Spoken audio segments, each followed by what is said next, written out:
Job, Psalm, Proverbs, and wisdom books, Proverbs, Ecclesiastes, Song of Solomon. And then you have prophetic books. You have the major prophetic books like Isaiah, Jeremiah, and Lamentations is behind Jeremiah because he wrote it, right? It's just stuck in the back of Jeremiah. Isaiah, Jeremiah, Lamentations, Ezekiel, Daniel. And then you get the minor prophets, Hosea, Joel, Amos, Obadiah, Jonah, Micah, Nahum, Habakkuk, Zephaniah, Haggai, Zechariah, Malachi. You have the 12 books of the minor prophets followed by the major prophets. This is not how the Hebrews organized their Bible. The Hebrews organized their Bible in 3 sections. The Torah, which is the first 5 books, the prophets, and the writings. Okay, the Torah, or the law, the prophets, and the writings. This is what Jesus, when he says, everything that was written of me from the law and the prophets, that's what he's talking about. He's talking about all of the Bible. And at one point he says, from the murder of Cain to the murder of Zechariah, he's talking about the first murder in the Hebrew Bible and the last murder in the Hebrew Bible. So our Bible is structured, in the Old Testament, is structured a little differently than it is to the Hebrew. The book we're reading today, the books we're looking at today, 1st and 2nd Chronicles, are the last 2 books in the Hebrew Bible. They're not the last 2 books in our Bible, but they're the last 2 books in the Hebrew Bible. And they're probably some of the later books that were written into the Jewish people. In fact, as we go through this, you'll notice the books of Kings and Chronicles are very similar. Have you noticed that? Did you start reading and you notice that Chronicles tells some similar stories or same stories as Kings, but there's this different emphasis. A lot has been written about this, a lot has been observed about this, and you can just casually, as you read this, observe the distinction between Kings and Chronicles. I've given the 2 Kings the theme of downfall to exile, the idea of a spiral downward to exile. And Chronicles I've called a history of hope. Do you remember, or does anybody know who G. Campbell Morgan is? He's a famous expositor and really well-known conservative preacher. And he had a real knack for taking big things and kind of boiling them down to their essential parts. In fact, if you're looking for a good resource on this, there's a book called The Analyzed Bible, and it's in the public domain. You probably can pick one up on Amazon or on eBay, or maybe even online, download a PDF. But the Analyzed Bible is short, just book by book by book, outlines and charts. And he basically, at the very beginning, gives like a chart of the book and how it's laid out, and then he gives a description of the main themes of that book. He says this about Chronicles. He says the 2 books of Chronicles cover the period of history already studied in 1st and 2nd Kings. They record this history, however, from an entirely different standpoint. The outlook is almost exclusively confined to Judah.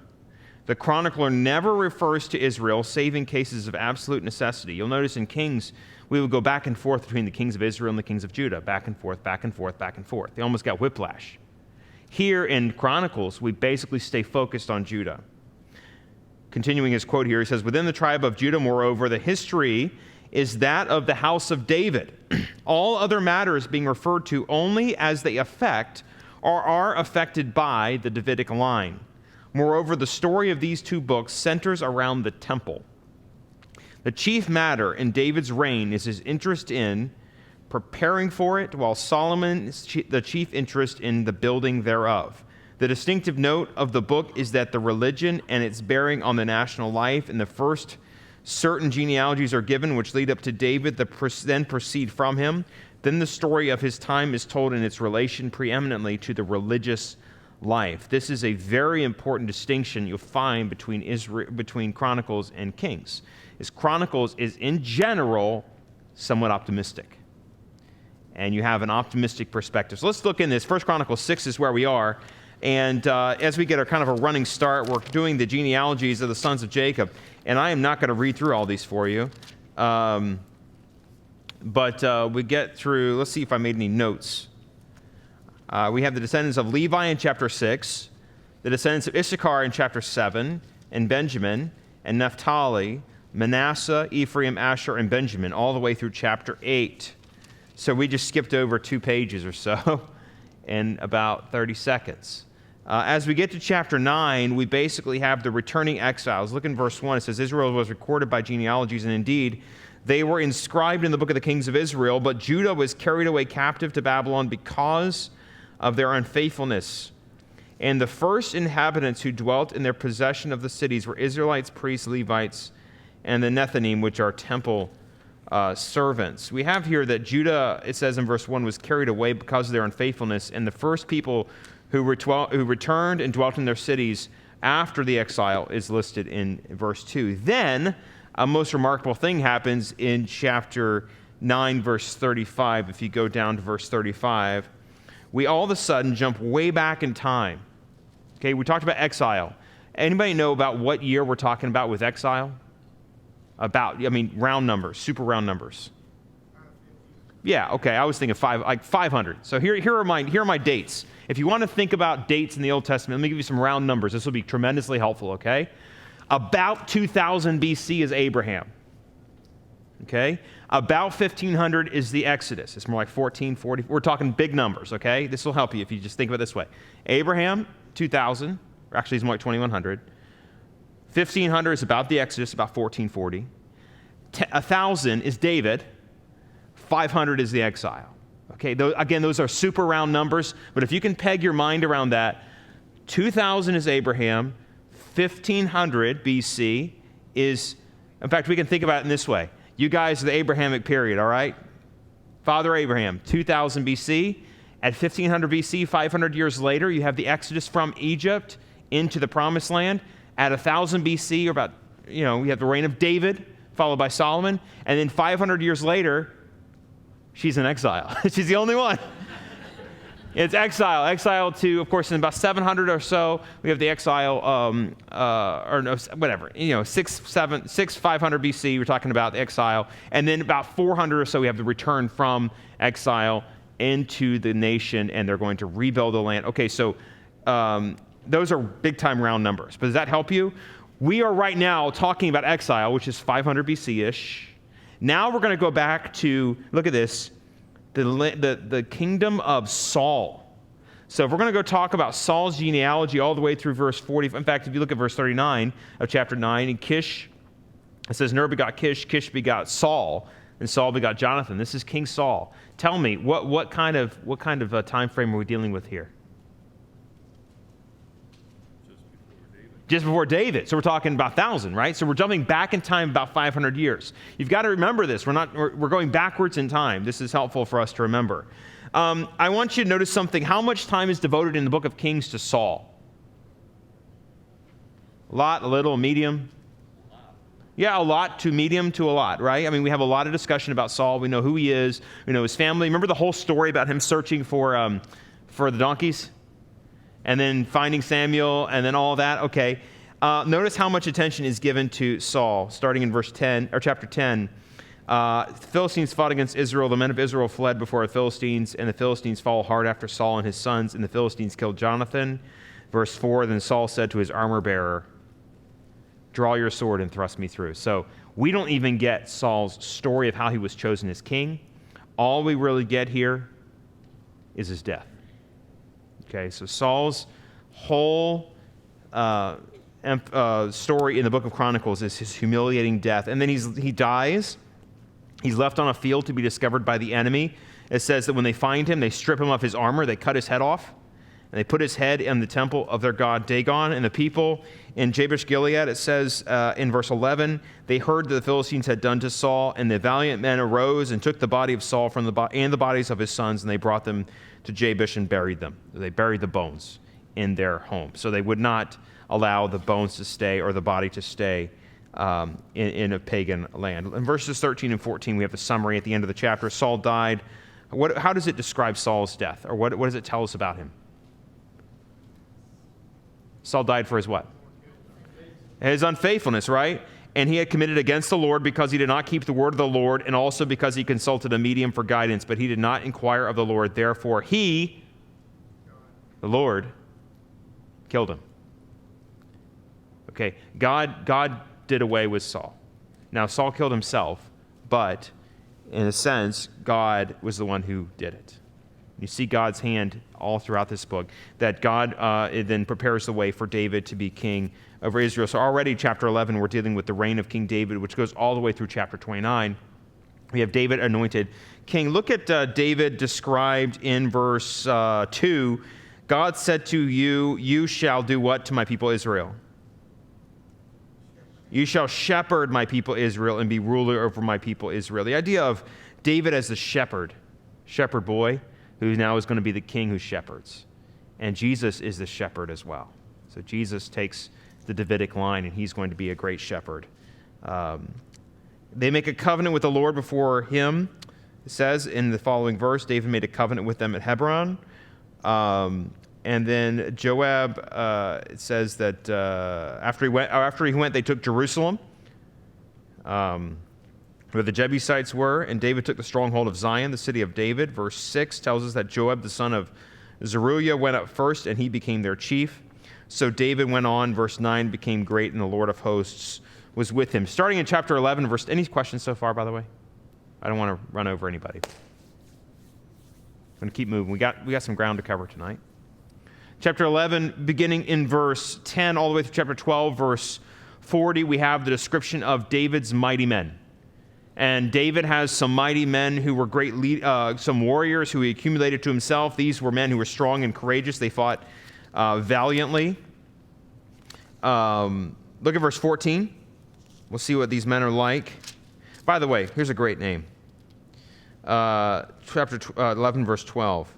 Eleazar, the son of Dodo. How about that? That's a good name. I think my kids have been reading the Bible. They call each other Dodo. Okay. Verse 14, notice this. It says, they stationed themselves in the middle of that field. They defended it, killed the Philistines. And even though the men, these are strong guys. These are strong men who have great power and have great ability to fight militarily. Look what it says. So the Lord brought about a great victory. These men recognize, and the Bible recognizes, even though these men are very strong, it's God who is giving the victory again. Then we have the story of 3 of David's 30 chief men. Such an interesting story here that David wanted a drink from Bethlehem. Remember this story from Kings? And he just said, oh, that I wish I had a drink from Bethlehem. And so these men storm the gates. They get a drink, and they bring it back to him. And nevertheless, it says in verse 18, David would not drink it, but poured it out to the Lord. I think he shows honor to these men by denying himself and saying, look, you denied yourself, and you went and you achieved this for me. I'm not going to even drink it. It's just, this is too honorable for me. I think I would have drunk it personally. I've thought about this. I'm like, I don't know what I would have thought. Can you imagine being one of those guys who brings the water, risks your life, brings it to David? You hand it to him. He's like, I can't drink this. And he pours it out. Like, I don't know. To my mind, that seems a little bit different, but that's culturally, he was showing honor to these men for their willingness to go. And this shows you how much these men respected David, how much they would follow him, and how much they would give their life for him.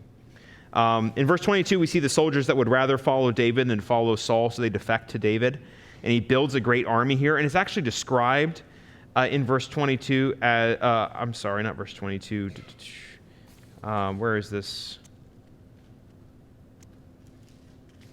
Am I in the right spot?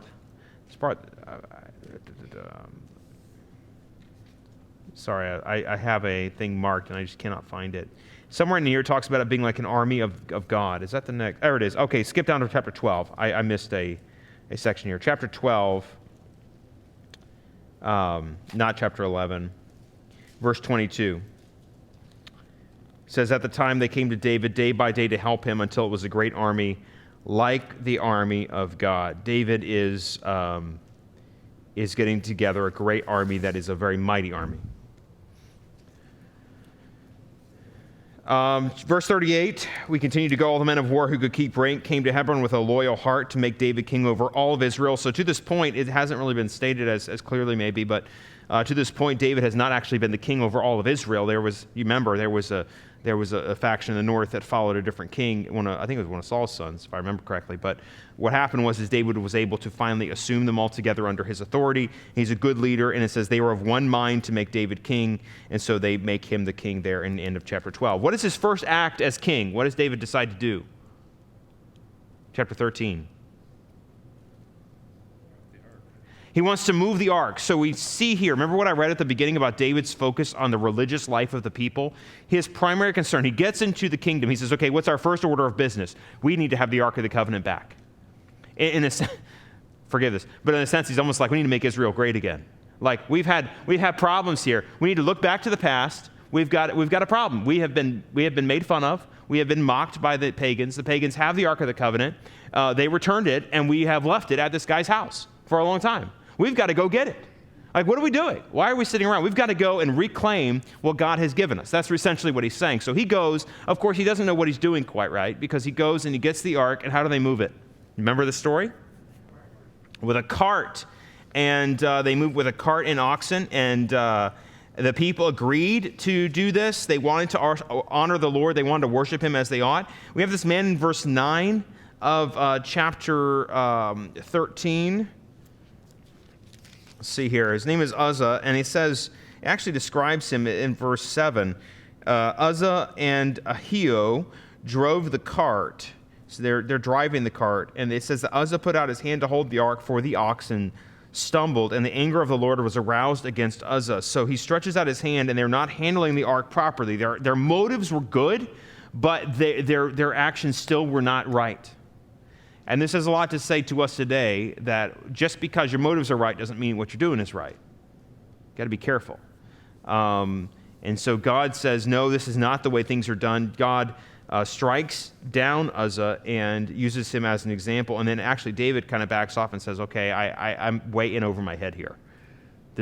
I am afraid to deal with this situation. It says as much. I mean, if you look at David, it says, verse 13, would not move the ark with him into the city of David. He took it aside to the house of Obed-Edom of the Gittite, and it remained with him 3 months, and the Lord blessed the house of Obed-Edom. So we start in chapter 14, David's children. After he does this, we see David acting a little bit like a pagan king in verse 3. Yeah, David took more wives in Jerusalem, and David begot more sons and daughters, and then it describes who they are. Yes, sir. This seems puzzling to me. I'm just saying, as I read about Uzzah. Oh, yeah. And with the oxen stumbled. It says the oxen stumbled. Right. He didn't stumble. The oxen stumbled. Right. And he just put out his hand because he didn't want anything to happen to him. Right. And then God struck him dead. No wonder people were scared to death. I mean, Yeah. because Oh, yeah. No. humanly speaking, this does not make any sense. Right. As why would God... That's a question that people ask every time we do this story is why would God punish Uzzah?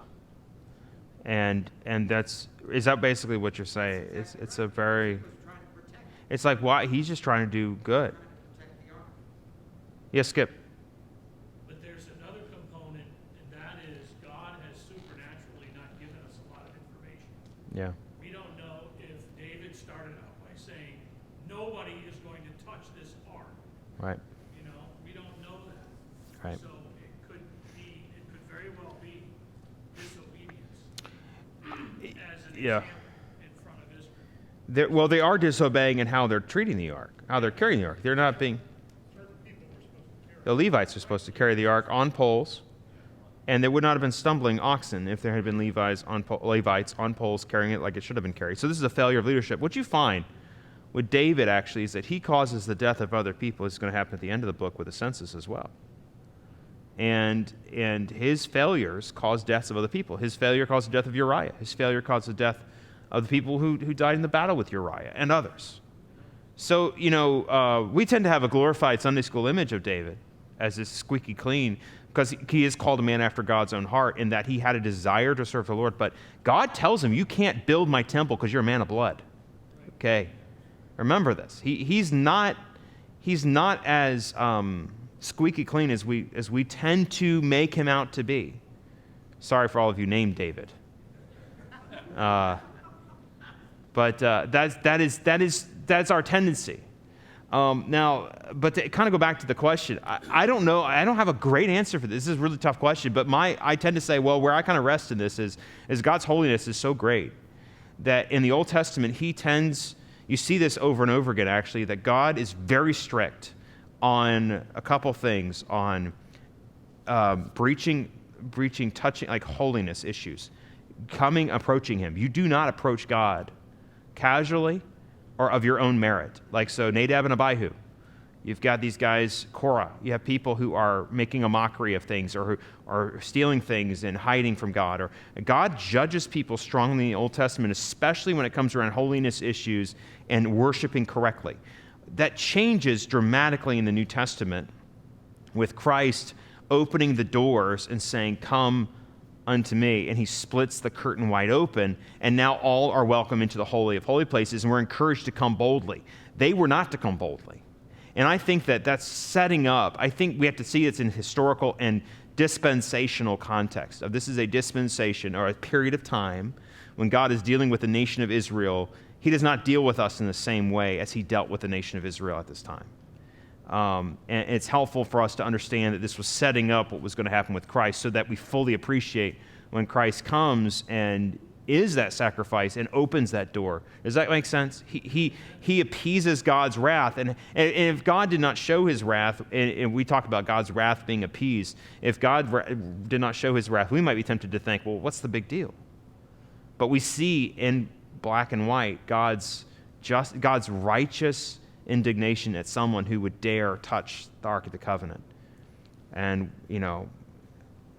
that's where my mind goes. That's where I tend to say, that's how I think about this. I don't know if that's the only way to think about it. It's the best way to think about it, but it's a way. Yes, sir. On David, at this point where God has blessed him, he's become the ruler. Right. Gone through the ark, and then he takes on a whole bunch more wives and has a bunch more kids. Yeah. Can you comment on that? Yeah, he's acting like a pagan king. He's acting like a king would act. So he's not being obedient to the law. He is the Deuteronomy law explicitly states that when you become a king, you're not to take on excessive wives for yourself. That was just what they did. That's just what nations did. That they would marry for all kinds of reasons. They would marry to produce lots of kids so that they have an heir. They would marry for political treaties and things. Oh yeah, he's doing politics. And it's not an excuse for him. It is just saying that in this context, now it was accepted in that culture. It was to be expected, and he's being disobedient to God. He's not being. In fact, it's the wives of his son Solomon that pull his heart away from the Lord and falls right in his father's footsteps. So no, he's not. This is not condoned by God. This is not condoned. He takes more wives, and he has these children. Yes, sir. Question. Yes, Charles. To your other point around David and people died. Yes. Sometimes because of his sin, even just going into battle and his decisions, whether it was Right. right or wrong. I think it's a microcosm of you desire leadership. A lot comes with that. New Testament speaks to that as well. Yeah. Be careful when you want to step into leadership. Yeah. Not many of you teachers. Yeah. Yeah. They received a stricter judgment. Yeah. I was just sharing that verse today with somebody about how you're actually not supposed to desire. Not many people, like being a pastor is a really, really terrifying job because you realize that it's a responsibility to preach and teach, and if you're misleading people, you have a boss who is very strict and who will require it of you. So I take that very seriously. But thank you. Yeah, absolutely. We have David bringing the ark. He also finds some military success against the Philistines in verse 8 of chapter 14. In following, the Philistines heard that David had been anointed king. So David, notice what he does in verse 10. What does he do? That's such a breath of fresh air. He consults the Lord. It's like at least he consulted God. Okay, low bar, but at least he went to the Lord and did not go to the people. Saul always was concerned with what the people thought. Always. You look at the story of Saul, he's always like, well, the people wanted me to do this, and the people wanted me to do that. He is a people pleaser, always trying to get the people to condone his actions, trying to build a consensus. Where David is like, look, my responsibility is to see what God wants us to do. In verse 12, David's army defeats the enemy. The pagans leave their gods behind, and David's men collect the idols, and they burn them with fire. Excellent. In verse 17, all the people were afraid because of what David had done. The fear of God, the fear of them came upon the nations. Finally, in chapter 15, the ark is brought into Jerusalem. It says that he prepared a place for the ark of God. He pitched a tent for it. And he said, no man may carry the ark of God but the Levites, for the Lord has chosen them to carry the ark of God and to minister before him forever. Amen. That's exactly right. He decides to do what he's supposed to do. And this long passage here describing the priests and their bringing of the ark of God into the temple in verse 14 and following. When that happens, you see in chapter 16 that the ark is placed in the tabernacle. Now, what is the tabernacle? What is a tabernacle? Is it the same as the temple? No. What is different? It's temporary. It's portable. It's a what? It's a tent. It's a tent. You see tabernacle, it sounds so official. It sounds so, well, I mean, it was. God designed it, but we tend to think of like tabernacle. But it was basically a glorified tent. And David knows this. And it says, actually in verse 29, he's excited. The Ark of the Covenant comes to the city of David. And of course, Michal, Saul's daughter, looked at the window and saw King David whirling and playing music, dancing and playing, and she despised him in her heart. Then we see David rejoicing at the Ark of God coming into the tabernacle of God. He sings a song of thanksgiving. We get a little taste of his musical ability in chapter 16. And in verse, let's see here. If I don't have time to read it all today, but as you read this, focus on the praise and the worship and singing to the Lord. Like verse 23, sing to the Lord, all the earth. Proclaim the good news of his salvation from day to day. Declare his glory among the nations, his wonder among all peoples. For the Lord is great and greatly to be praised. Worship is focused on God. Okay? Praising the Lord for who he is and magnifying his name and the covenant that he made with the people. And then in chapter 17, we have the Davidic covenant. In fact, this is a very important chapter because what we have is, and this has already been explained once, but bear with me as we do this again. David sees the tabernacle, which is a what? A tent. And he says, man, I have a really nice house here. This house is really nice. And the Lord's ark is sitting in a tent. I really wish I could build a nice house for God. Hey, Prophet Nathan, come in here. I want to build a house for God. Will you give me my approval? Nathan says, go for it. And then Nathan leaves, and then God comes and talks to Nathan and says, actually, you need to go back and tell David no. Now, have you ever had to go back to your boss and tell him no? Like, have you ever had to go back and say, actually, this idea we had that we said yes on, we have to retract that? I don't know how Nathan felt. I would have been trembling because David's not known, for being a man of peace. He's a man of blood, right? He's a strong man. And he goes in, he tells him that what God has said. He says, you shall not build me a house, for I have not dwelt in a house since the day that I brought up Israel. But notice what happens in verse 10. This is amazing. God kind of turns it around on David. He says, look, I'm not going to let you build me a house. You know what I'm going to do, David? He says, I will subdue all your enemies. Furthermore, I tell you that the Lord will build you a house. He kind of has a play on words here. The word house means like household, Beth. So we get a word Bethlehem, house of bread. He says, I'm going to build you a house. And the house I'm going to build you is going to be an eternal house, an everlasting house. Verse 12, he shall build me a house and I will establish his throne forever. He's talking about the son. I will be his father. He shall be my son. I will not take my mercy away from him. I will establish him in my house and my kingdom forever. His throne shall be established forever. Now, I love somebody I was listening to preaching. I don't know who this was, so I can't quote him, but I think this is tremendous. They said there's only two ways you can have an eternal throne. Either the person who sits on that throne that continues to sit, either that throne never goes away or the king never dies. And when Jesus comes as a son of David, and he sits on the throne of David forever and ever, he's the king who will never die again. He's eternal. And he will rule and reign forever and ever as King of Kings and Lord of Lords on the throne of David. And that's what he's predicting here. Notice David's response in verse 16. He's saying, I knew you would do that to me. I'm such a great guy.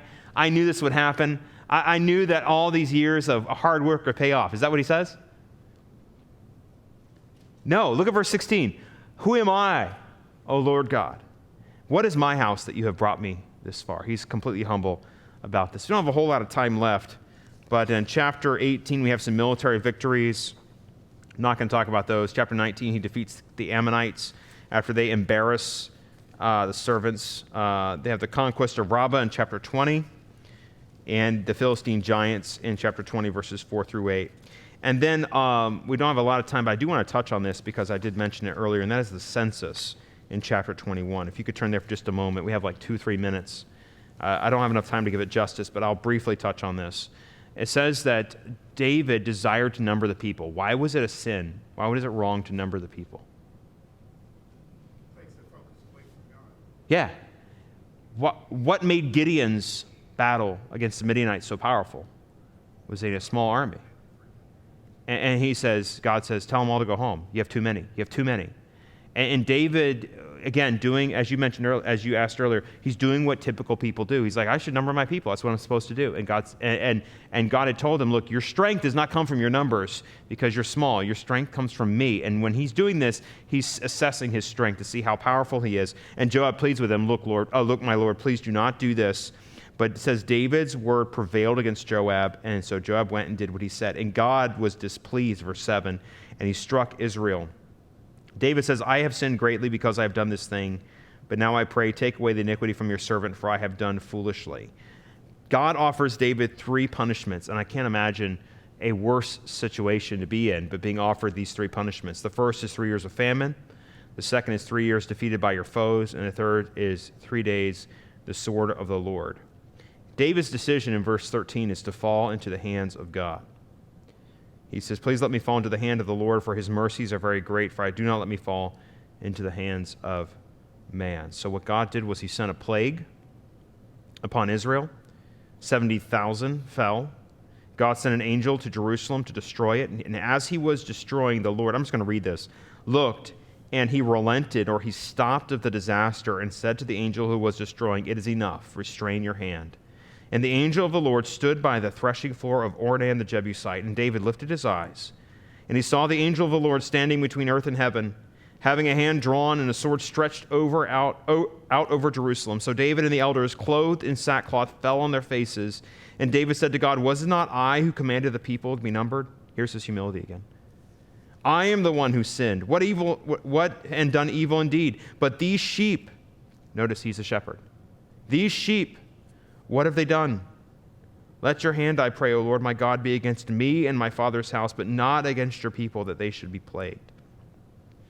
Therefore the angel of the Lord commanded Gad to say to David that David should go and erect an altar of the Lord in the threshing floor of Ornan the Jebusite.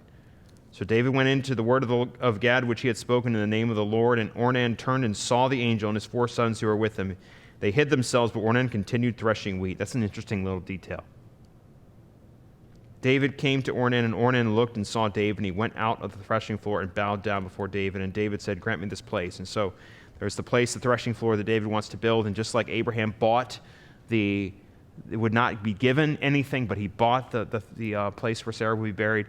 Here, David says, I want to buy this from you. I will not be given this. And he buys it, and he builds the altar there to honor the Lord. Again, sin has serious consequences. And David's sin carried with it serious consequences. I can imagine the challenge of living with this guilt in him because of his sin, because of his wickedness that came. All right. Questions? Yes, sir. Not a question, just a statement. We've been reading through the Old Testament, when we come to Chronicles, in chapter 21, it says, now Satan. Right. Satan moved. Where else does it say? I mean, how often does the word Not very often. appear? Not very often. Yeah, he appears to accuse Joshua, the priest, in the book of Zechariah. He accuses Job. So this is significant. Yes, it is. Now This is a Satan satanic stood up against Israel. accuser. Yeah. And Satan was in play. Absolutely. All right, I wish I had more time. If you have more questions, I'll be up here for a little while, but I think the children and the nursery